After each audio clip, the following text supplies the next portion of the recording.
जैन धर्म प्रबंधी सभा लखनऊ की तरफ से को नतमस्तक करता हूँ, प्रणाम करता हूँ।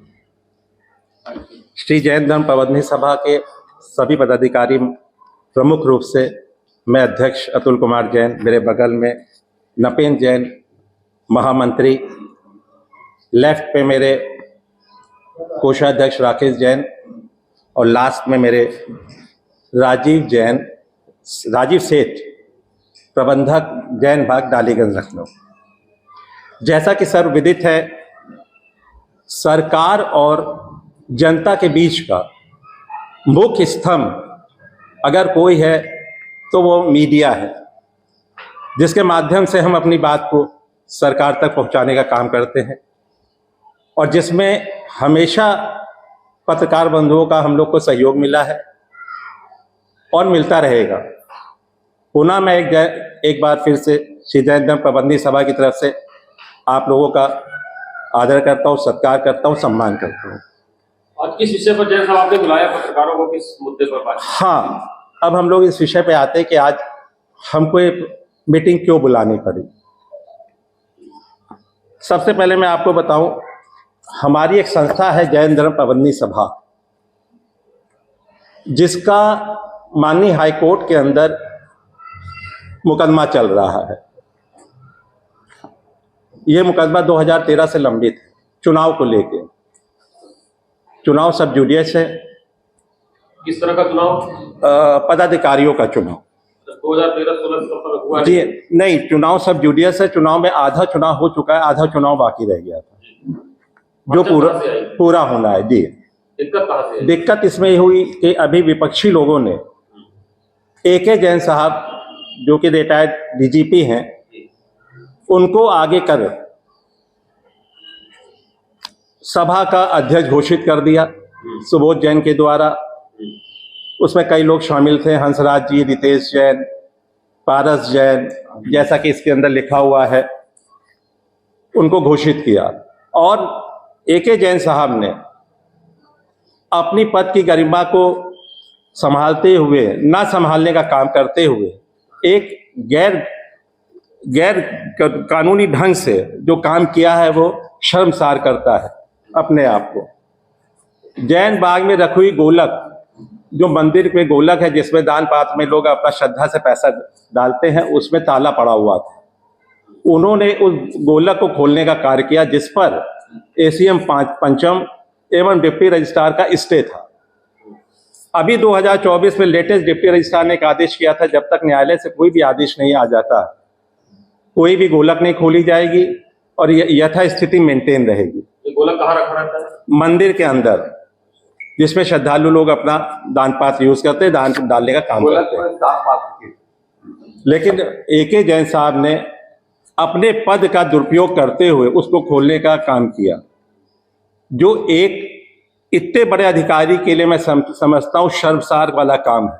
और जिन्होंने न्यायपालिका के आदेशों का उल्लंघन करते हुए कृत्य किया है, वो मैं समझता हूं सबसे शर्मसार काम है। जिस समय AK जैन साहब DGP हुआ करते थे, उस समय वो इन तरह के कानून को मनवाने का काम करते थे। तो आज मैं उनसे पूछना चाहता हूं, किस हैसियत से उन्होंने ये काम किया? आखिर क्या ऐसी मजबूरी पड़ गई थी कि उन्होंने उसको खोलने का काम किया?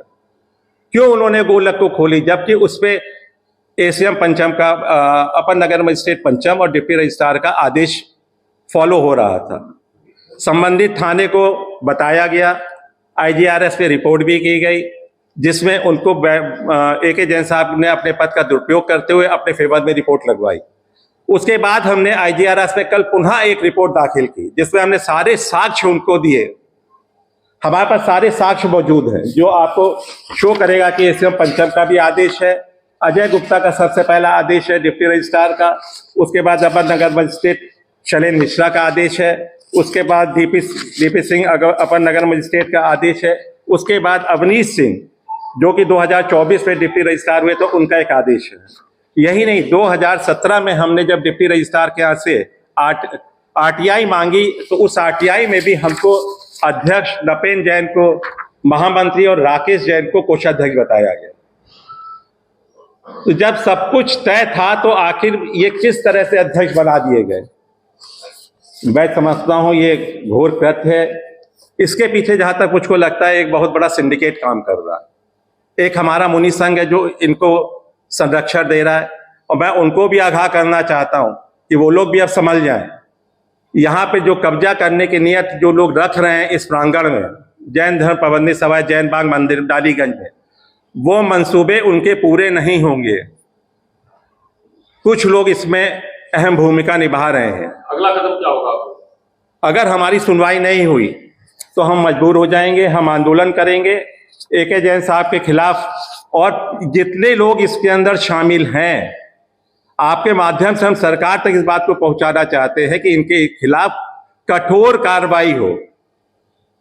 आईपीसी के तहत इनके खिलाफ भी मुकदमा कायम हो। सीधा 420 चीटिंग का मुकदमा इनके खिलाफ होना चाहिए, 426 का मुकदमा होना चाहिए इनके खिलाफ। अगर डीजीपी रिटायर्ड के खिलाफ अगर मुकदमा नहीं कहा, अब तो डीजीपी एकदम आम आदमी हो गए, वो डीजीपी कहां रह गए? हम भी और उनमें कोई फर्क नहीं होना चाहिए। और मैं तो कहता हूं कानून सबके लिए बराबर है, चाहे वो डीजीपी हो, चाहे वो एसीपी हो, चाहे वो एसएसपी हो। आम जनता के ऊपर जो कानून थोपा जाता है वही कानून उनके ऊपर भी लागू होता है। और ये समाजवादी पार्टी की सरकार नहीं है, ये सरकार है माननीय योगी जी की, जिसमें मैं समझता हूं हम लोग को न्याय मिलेगा और हम लोग की बात को सुनी जाएगी। अब मैं वरिष्ठ मंत्री अपने नपेंद्र जैन को बोलना चाहूं कि वो अपनी बात को रखें। इसमें जो एके जैन साहब को सामने लाए, इसलिए लाए कि इसमें हम लोग जो हैं उनके पद के प्रभाव से या कुछ नहीं करेंगे और शांत बैठ जाएंगे।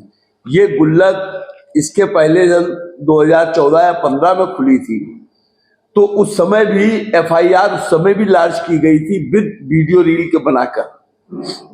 और उस समय इन्होंने एक हमारे साधु संघ को आगे करके जबरदस्ती इस पदों पे कब्जा लिया था। तो आज ये जो है सिर्फ यहाँ पर जमीन पे कब्जा करने का और अवैध तरीके से संस्था को अपने अधीन करने का षड्यंत्र रचा जा रहा है, जिसमें एके जैन साहब उनका पूरा सहयोग कर रहे हैं, अपने पद का दुरुपयोग कर रहे हैं, जो कि अनुचित है। और हमारे आज की योगी जी की सरकार में चाहे जितना बड़ा पदाधिकारी हो, चाहे जितना बड़ा ओहदे वाला हो, यदि कोई गलत काम करेगा तो उसको उसका दंड भुगतना ही पड़ेगा। तो मेरी आप लोगों के माध्यम से यही सरकार तक बात पहुंचाने की कि इस गलत काम से कि गलत लोगों को सजा जाता है और आम आदमी दुखी होता है।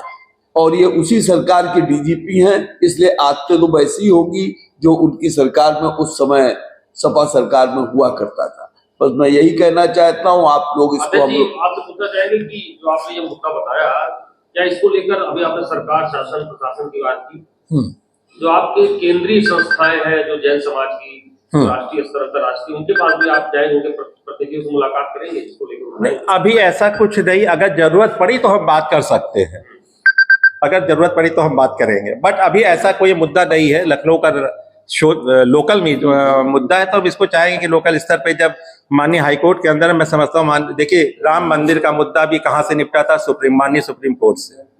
तो जब माननीय सुप्रीम कोर्ट से निपटा था तो ये भी माननीय हाईकोर्ट से निपट जाएगा। अब इसमें कुछ बचा नहीं है।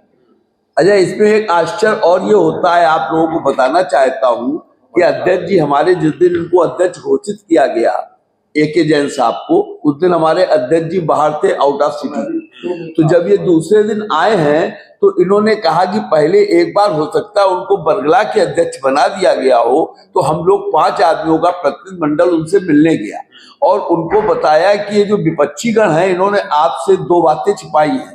एक तो हाईकोर्ट में केस चल रहा है यहाँ के चुनाव का, और दूसरा ये बात छिपाई गई है कि मतलब कि आप इसके सदस्य भी नहीं। हेलो, तो उनसे बात छिपाकर आपको बनाया गया है। तो उन्होंने कहा अब मैं बैक कैसे हो जाऊं? तो उनको ये कहिए, उनको लालच हो पद का या जो भी उन लोगों ने लालच दिया हो, फिलहाल समझाने के बाद भी 2 घंटे